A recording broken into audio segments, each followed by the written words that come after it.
Teman-teman, nanti hari kiamat ada 3 golongan orang yang menyesal. 3 golongan orang yang menyesal. Yang pertama, penyesalannya abadi. Yaitu orang-orang yang kafir, orang musyrik, orang munafik. Mereka tidak beriman kepada Allah. Mereka tidak beriman pada risalah Nabi Muhammad SAW. Ini kekal abadi penyesalannya. Karena mereka masuk neraka tidak ada peluang untuk keluar. Allah mengatakan tentang mereka masuk dalam neraka, khalidina fiha. Kekal selamanya di dalamnya. Oleh karena itu kalau teman-teman punya kerabat, punya teman, punya tetangga non-muslim, jangan pernah ragu untuk tawarkan masuk Islam. Kita cuma menawarkan hidayah di tangan Allah. Jangan pernah ragu apakah diterima atau tidak. Tawarkan saja Islam.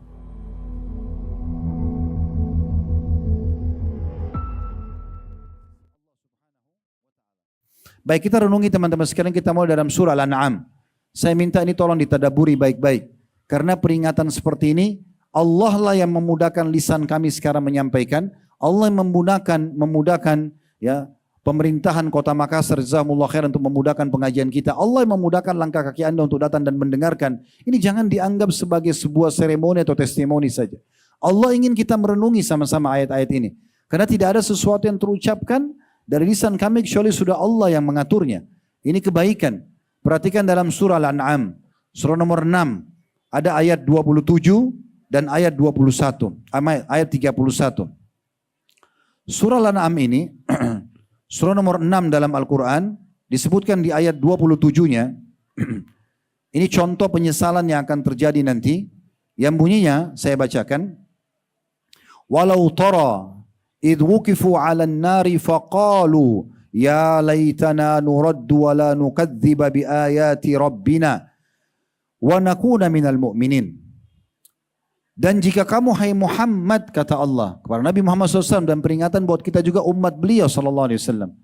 Jika engkau hai Muhammad bersama umatmu melihat ketika mereka orang-orang kafir, orang-orang yang banyak kelalaian dihadapkan ke neraka nanti pada hari kiamat. Mereka sudah lihat neraka depan mata mereka, sudah lihat api berkobar-kobar, sudah lihat orang teriak-teriak ketakutan.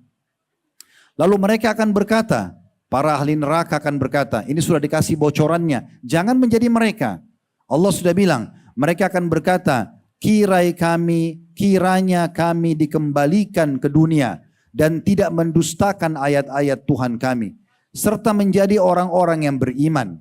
Tentulah hai Muhammad, kamu melihat peristiwa atau suatu peristiwa yang mengharukan. Ayat ini turun 1400 tahun yang lalu, saudaraku seiman. Allah gambarkan kepada Nabi Muhammad SAW, kalau seandainya engkau melihat hai Muhammad, bagaimana mereka nanti pada hari kiamat diberdirikan depan neraka, dan mereka lihat kobaran-kobaran api itu, mereka semua di neraka akan mengatakan, kalau seandainya kami bisa dikembalikan ke dunia, lalu kami mulai berimani ayat-ayat Tuhan kami beriman, kami beramal saleh. Ya, tapi sudah tidak bisa. Lalu Allah mengatakan, sungguh itu akan menjadikannya sebagai sebuah pemandangan yang memilukan. Di ayat 31-nya Allah juga mengatakan, qad khasiral ladzina kadzdzabu biliqa'illah hatta idza ja'atuhumus sa'atu baghtatan qalu ya hasratana ala ma farratna fiha wa hum yahmiluna awzarahum ala dhuhurihim ala sa'a ma yazirun. Masih surah yang sama Al-An'am tapi ayat 31-nya. Allah berfirman, sungguh telah rugilah, binasalah, celakalah, menyesallah, itu maknanya semua sama. Sungguh telah rugilah orang-orang yang mendustakan pertemuan mereka dengan Tuhan mereka. Gak akan ada hari kiamat, gak akan ada hisab amal, gak akan ada surga dan neraka. Dia mendustakan. Sehingga apabila kiamat datang kepada mereka dengan tiba-tiba, mereka berkata, tanda kutip, Allah ceritakan kepada kita bocorannya, alangkah besarnya penyesalan kami. Ini orang-orang akan berkata nanti hari kiamat, alangkah besarnya penyesalan kami terhadap kelalaian kami tentang kiamat itu. Sambil mereka memikul dosa-dosa mereka di atas punggung mereka. Ingatlah, amat buruklah apa yang mereka pikul itu. Amat buruklah apa yang Allah pikul, apa yang mereka pikul itu. Saya tambahkan satu ayat 32 di bawahnya. Ini Allah ingatkan kepada kita supaya kembali kepada tujuan kita diciptakan. Silakan nikmatin dunia, tapi di 5 huruf yang halal, makan, minum, pergaulan, pendapatan selama halal nikmatin. Islam tidak pernah membatasi prestasi dunia kita. Bisa mengejar jabatan tertinggi yang penting halal. Bisa mengejar titel akademik tertinggi yang penting halal. Ya, jenjang pendidikan. Bisa ya, memiliki keturunan, memiliki pasangan, memiliki pekerjaan, menjaga nama baik, memakai pakaian yang bagus, apa saja, menikmati pemandangan yang indah. Selama halal silakan. Yang haram, 5 huruf yang lain tinggalkan. Allah tidak pernah larang untuk itu. Dunia boleh kita nikmatin, tetapi jangan itu membuat kita membangkang dan maksiat kepada Allah Subhanahu wa taala. Di ayat 32 Allah mengatakan wa mal hayatud dunya illa la'ibun wa lahu walad darul akhiratu khairun lil ladzina yattaqun afala ta'qilun. Tiadalah kehidupan dunia itu selain hanya main-main saja seperti waktu yang berlalu dan senda gurau belaka, dan sungguh kampung akhirat itu lebih baik bagi orang-orang yang bertakwa. Maka tidakkah kamu memahaminya? Selanjutnya kita tadabburi juga surah Al-A'raf, surah nomor 7. Di ayat 5-nya Allah Subhanahu wa taala berfirman, ini ayat tadi surah Al-An'am surah nomor 6, ini ayat surah nomor 7 Al-A'raf. Ayat 5-nya, "Fama kana da'wahum idz ja'ahum ba'suna illa an qalu inna kunna zalimin." Maka tidak adalah keluhan mereka di waktu datang kepada mereka siksaan kami, kecuali mereka hanya mengatakan sungguhnya kami adalah orang-orang zalim. Teman-teman tahu gak? Nanti hari kiamat, orang-orang yang masuk neraka, wa na'udzubillah, mereka masuk neraka dalam kondisi meyakini keadilannya Allah. Karena Allah tidak pernah suruh mereka untuk berbuat dosa. Bahkan Allah datangkan peringatan-peringatan kepada mereka. Supaya ada yang nasihatin, ada yang ingatkan, dikasih ujian, sakit, bangkrut usahanya, supaya dia kembali kepada Allah Subhanahu wa taala. Dalam salah satu ayat Allah mengatakan la'allahum yatadarra'un, agar mereka kembali kepada Allah. Jadi mereka nanti masuk neraka dalam kondisi menyesal, tapi saat itu tidak ada manfaatnya untuk menyesal. Tidak ada manfaatnya untuk menyesal. Mereka sudah tidak bisa buat apa-apa lagi. Waktu Nabi Muhammad SAW dalam sebuah riwayat sahih menguburkan jenazahnya tokoh-tokoh Quraisy. Ada 70 tokoh Quraisy, 69 dikubur dalam satu sumur.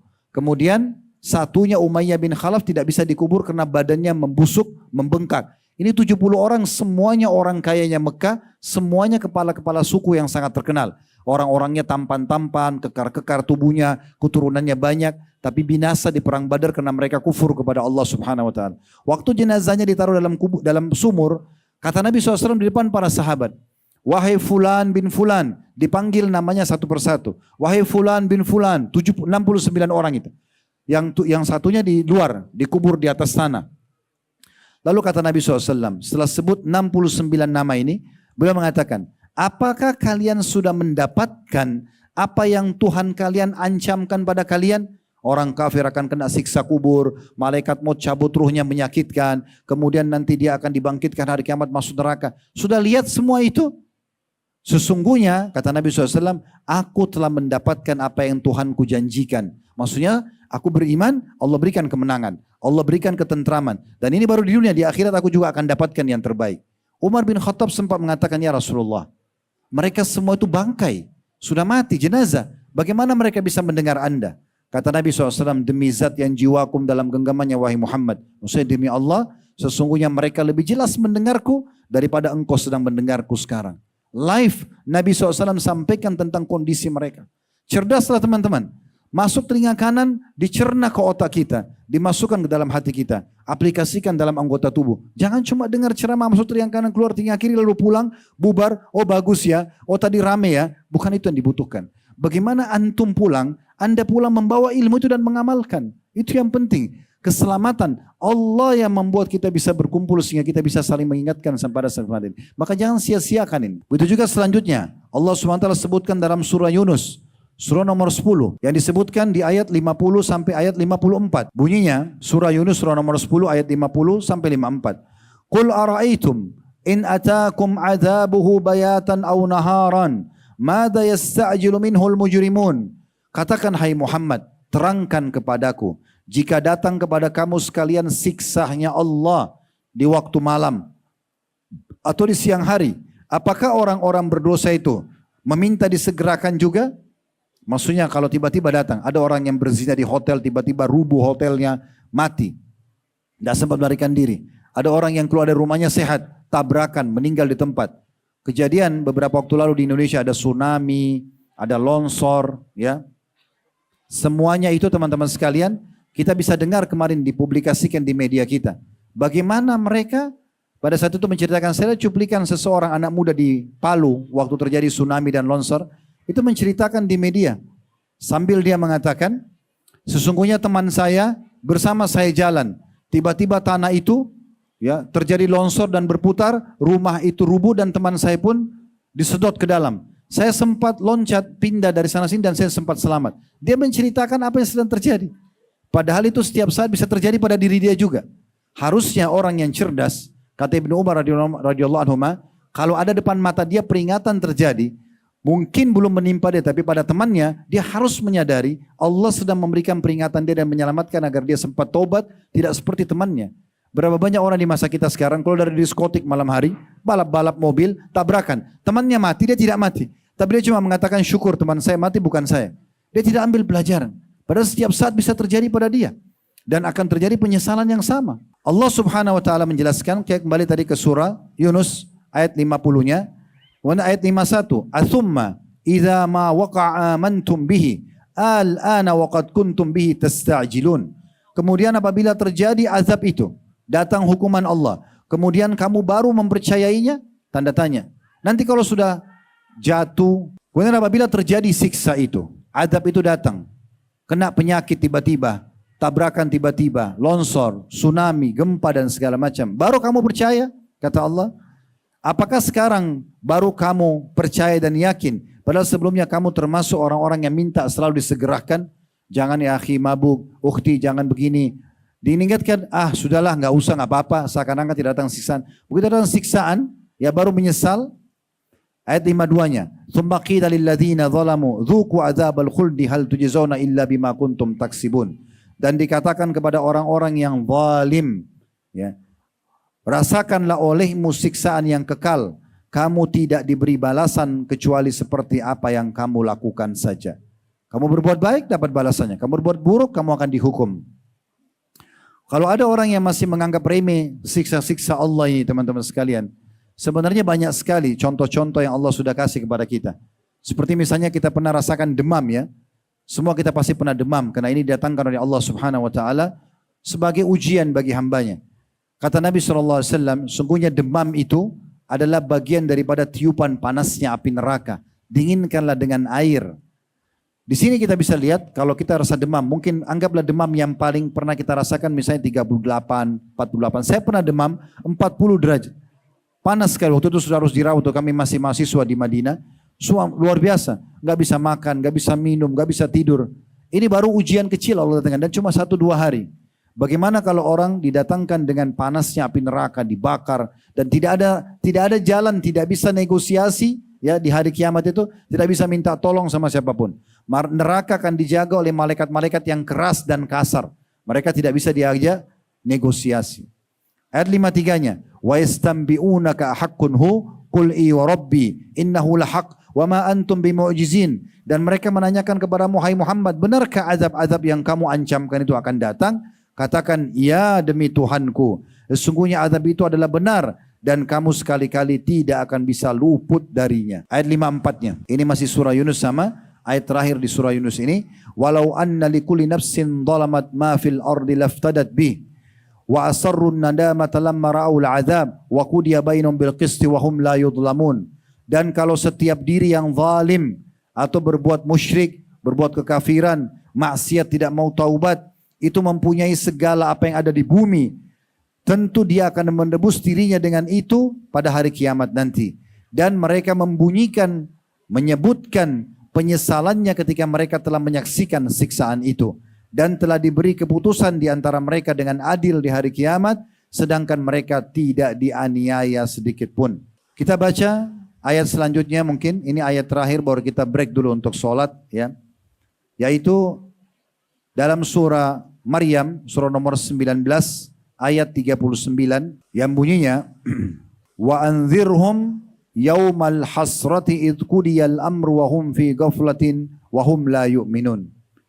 Ingatkan mereka hai Muhammad, sampaikan kepada semua manusia yang sudah beriman dan yang belum beriman. Ingatkan kepada mereka semua hari penyesalan, yaitu ketika segala perkara telah diputuskan di hari kiamat nanti dan mereka dalam keadaan lalai dan juga mereka tidak beriman.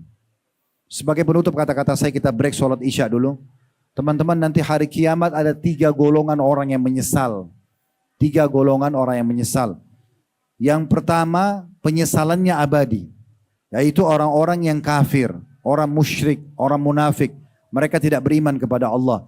Mereka tidak beriman pada risalah Nabi Muhammad SAW. Ini kekal abadi penyesalannya. Karena mereka masuk neraka tidak ada peluang untuk keluar.